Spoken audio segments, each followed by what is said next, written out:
તમામ સમાચાર જોઈએ સુપરફાસ્ટ અંદાજમાં। વેસ્ટર્ન ડિસ્ટર્બન્સને કારણે જમ્મુ કાશ્મીરમાં ભારે પવન સાથે ધોધમાર વરસાદ અને જિલ્લામાં વાવાઝોડાની અસર।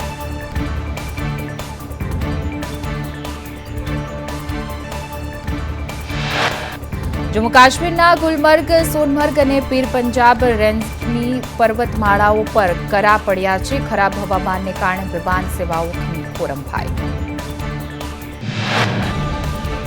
રાજ્યમાં ગરમીમાં આંશિક ઘટાડો થયો છે। મોટાભાગના જિલ્લામાં તાપમાન 2 ડિગ્રી ઘટ્યું। પવનની ગતિમાં વધારો થતાં તાપમાનમાં ઘટાડો નોંધાયો।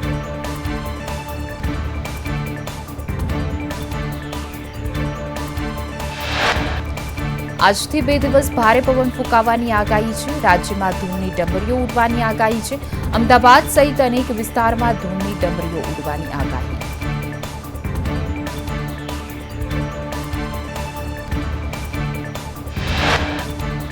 રાજ્યમાં સૌથી વધુ તાપમાન રાજકોટમાં 41.2 ડિગ્રી નોંધાયું છે। અમદાવાદમાં 41 ડિગ્રી, ગાંધીનગરમાં 40.5 ડિગ્રી, ડીસામાં 40.4, વલ્લભ વિદ્યાનગરમાં 40.3 ડિગ્રી જેટલું તાપમાન નોંધાયું।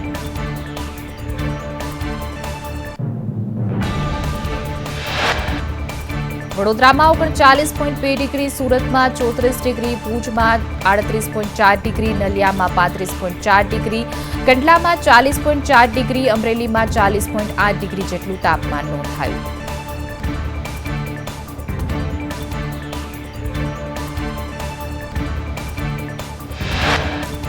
નેશનલ હેરાલ્ડ કેસ વિશે કોંગ્રેસ અધ્યક્ષ ખડગેએ કહ્યું કે અમે ડરવાના નથી। ચાર્જશીટમાં ષડયંત્ર રચી સોનિયા અને રાહુલ ગાંધીનું નામ સામેલ કરાયું।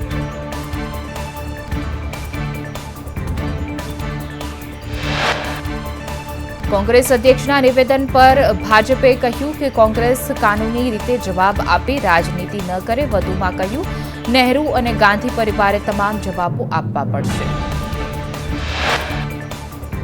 સાંસદ નિશિકાંત દુબે અને દિનેશ શર્માના નિવેદનથી ભાજપે પોતાને અડકી કરી। દુબેએ ન્યાયપાલિકાની કામગીરી પર સવાલ ઉઠાવ્યા હતા।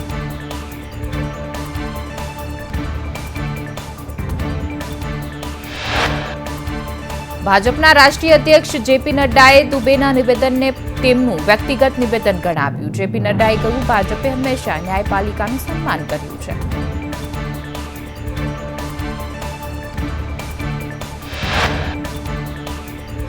સુપ્રીમ સહિત તમામ અદાલતો લોકતંત્રના અભિન્ન અંગ છે। બંને સાંસદોને આ પ્રકારના નિવેદન ન આપવા નિર્દેશ। સુરત જિલ્લા કલેક્ટરની અધ્યક્ષતામાં સંકલનની બેઠક યોજાઈ। તોડબાજ પત્રકારોનું રજીસ્ટ્રેશન રદ કરવા એમએલએની માંગ।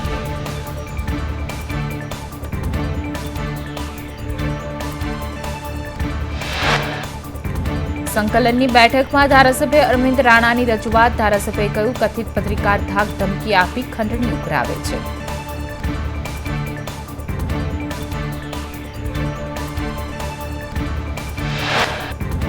તો વળી ઉધનાના ધારાસભ્ય મનુ પટેલે આંતરિક રસ્તા બનાવવા કરી છે રજૂઆત। સાથોસાથ મેયરે તાપી નદી કિનારે આવેલા ગેરકાયદે ઝૂંપડાના દબાણો દૂર કરવા માટે પણ કહ્યું।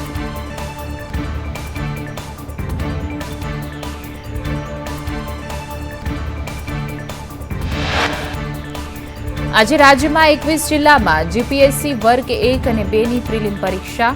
બદલાયેલી પરીક્ષા પદ્ધતિ બાદ પ્રથમ વખત આ પરીક્ષાનું આયોજન છે। વર્ગ 1ની 48 અને વર્ગ 2ની 97 જગ્યાઓ માટે પરીક્ષા।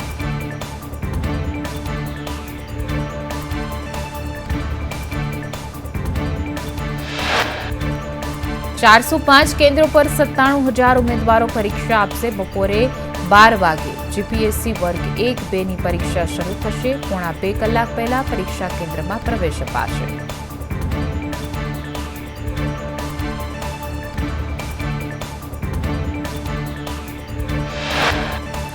દરેક કેન્દ્રમાં સીસીટીવી કેમેરાથી મોનિટરિંગ થશે।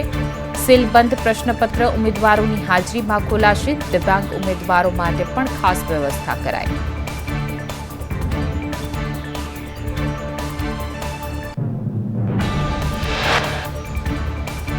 અમદાવાદમાં સ્વચ્છતાને લઈ જાગૃતિનો પ્રયાસ, સફાઈ કર્મચારીઓ સાથે કોર્પોરેટર અને સ્થાનિકો પણ સફાઈ અભિયાનમાં જોડાયા. સ્થાનિકોએ જાહેર રસ્તાની સાફ સફાઈ કરી.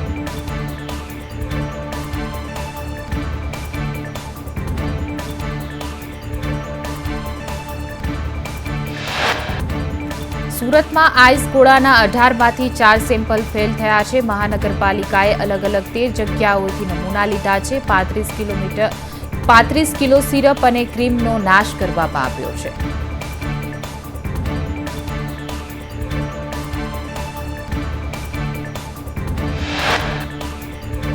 નડિયાદના રેલવે સ્ટેશન પર આવેલ રેલ મેલ સર્વિસ બંધ કરાઈ છે. સુવિધા બંધ કરવામાં આવતા નાગરિકોમાં રોષ.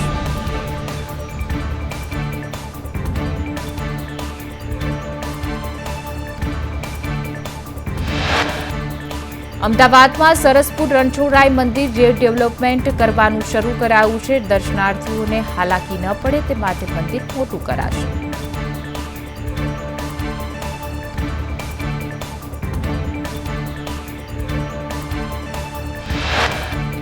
કરજણમાં આત્મવિલોપનની ચીમકીને લઈ 5ની અટકાયત કરવામાં આવી છે. કરજણ ટોલ મુક્તિ લઈ 21 લોકોએ ચીમકી ઉચ્ચારી હતી.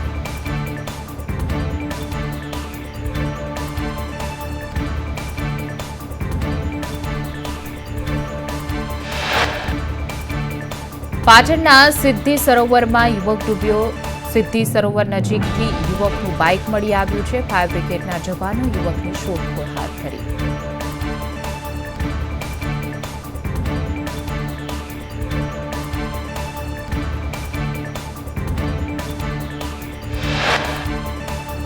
અમદાવાદમાં ઘી કાંટાના કૃષ્ણા કોમ્પ્લેક્સની નીચે ગેરેજમાં આગ લાગી.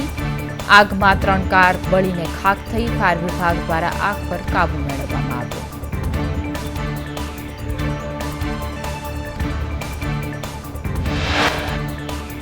પાટણના સમી હાઈવે પર ઘાસચારો ભરેલી ટ્રકમાં આગ લાગી. ડ્રાઈવરનો આબાદ બચાવ થયો. ફાયર વિભાગની ટીમે આગ પર કાબુ મેળવ્યો.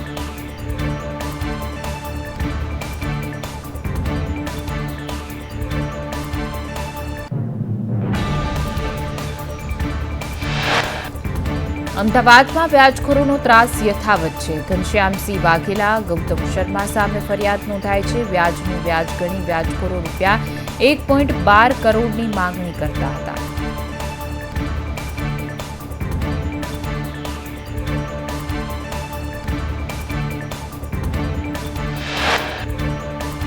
રાજકોટમાં બોગસ તબીબ હરેશ મારૂ ઝડપાયો છે. શ્રીરામ સોસાયટીમાં ઘરે જ દવાખાનું ચલાવતો હતો. બિહારના આયુર્વેદ સર્ટી આધારે પ્રેક્ટિસ કરતો. ભાવનગરમાં અસામાજિક તત્વોના ઘરે પોલીસ દ્વારા સરપ્રાઇઝ ચેકિંગ કરાયું. પીજીવીસીએલની ટીમને સાથે રાખી વીજ કનેક્શન તપાસ્યું. ગેરકાયદે વીજ કનેક્શન દૂર કરવાની કામગીરી કરાશે.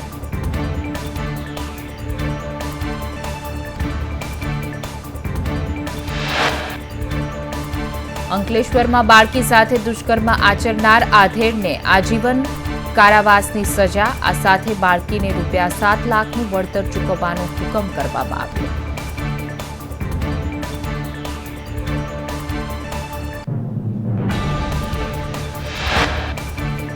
રાજકોટના જસદણમાં માંડવરાય હોસ્પિટલ પાસેથી બાકડાની ચોરી કરાઈ છે. બાકડાની ચોરી કરતા સીસીટીવી સામે આવ્યા.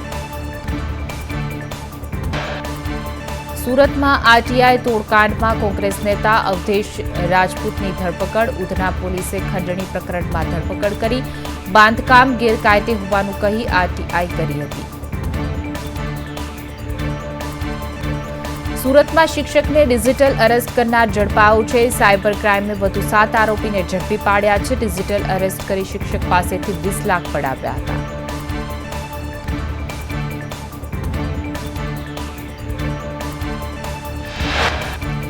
સુરતમાં અપહરણ બાદ વેપારીની હત્યામાં કાર્યવાહી કરવામાં આવી છે. સુરત ક્રાઇમ બ્રાન્ચે વધુ 2 આરોપીને ઝડપી પાડ્યા છે. આરોપીઓએ અપહરણ બાદ હત્યાને અંજામ આપ્યો હતો.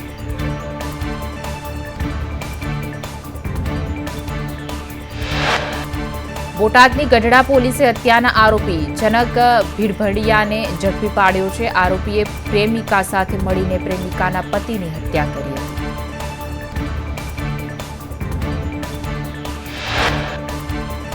રાજકોટમાં કારમાં આગ લાગતા 4 લોકોના મૃત્યુ થયા છે. રાજકોટ ભાવનગર હાઈવે પર સરદાર પાસે અકસ્માત સર્જાયો. 2 કાર વચ્ચે અકસ્માત બાદ આગ લાગી. નવસારીના ગણદેવી રોડ પર પેટ્રોલ ભરેલું ટેન્કર પલટ્યું. આ ઘટનાને પગલે ફાયરની ટીમ સ્થળ પર પહોંચી હતી. ફાયર વિભાગ દ્વારા પાણીનો મારો ચલાવાયો.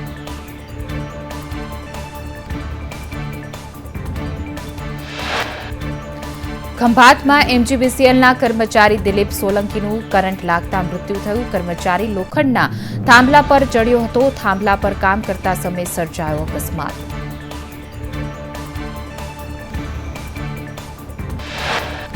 વાપીમાં નશીલા પદાર્થના વેચાણ કરતી મહિલા આરોપીના ઘર પર બુલડોઝર ફર્યું. 10 કિલો ગાંજા સાથે ઝડપાયેલી મહિલાના ગેરકાયદે મકાન તોડી પાડવામાં આવ્યા. મહિલા છૂટક સામાનની આડમાં ગાંજો વેચતી હતી. ગીર સોમનાથમાં સિનિયર સર્વે લાંચ લેતા ઝડપાયો છે. એસએલઆર કચેરીનો સર્વેયર રાવલ સિસોદિયાને એસીબીએ 1 લાખની લાંચ લેતા રંગે હાથ ઝડપી પાડ્યો છે. પ્રોપર્ટી કાર્ડની અરજી મંજૂર કરવા 1.5 લાખની લાંચ પેટે 1 લાખ સ્વીકારતા ઝડપાયો.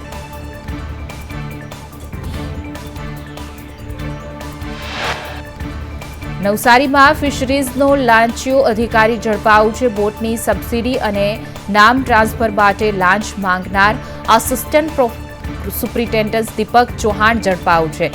15,000ની લાંચ લેતા એસીબીએ છટકામાં ઝડપાયો. 30 લાખ રૂપિયાની લાંચ માંગવાના કેસમાં પૂર્વ આરોગ્ય અધિકારી સચિવ દિનેશ પરમારના ઘરે એસીબીએ સર્ચ ઓપરેશન હાથ ધર્યું.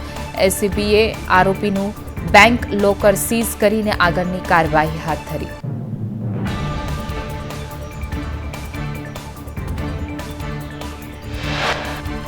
જામખંભાળિયામાંથી નકલી સીઆઈડી અધિકારી ઝડપાયો છે. વાહન ચેકિંગ દિગ્વિજયસિંહ પરમારને નકલી ઓળખ કાર્ડ અને સ્કોર્પિયો કાર સાથે ઝડપી પાડવામાં આવ્યો છે. નકલી અધિકારી કારમાંથી દારૂ અને બિયરની બોટલો પણ મળી આવી.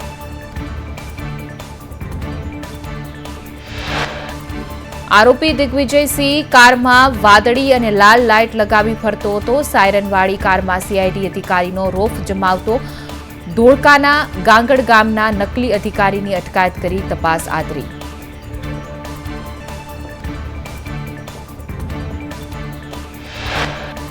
સુરેન્દ્રનગર એન્કાઉન્ટર કેસમાં 7 પોલીસ કર્મચારીઓ દોષિત જાહેર ફરિયાદ દાખલ કરવા ધાંગધ્રા કોર્ટે હુકમ કર્યો છે. વર્ષ 2021માં ગેડિયા ગામે પિતા પુત્રના એન્કાઉન્ટર કેસમાં પીએસઆઈ સહિત 7 પોલીસ કર્મચારીઓને કોર્ટે દોષિત જાહેર કર્યા.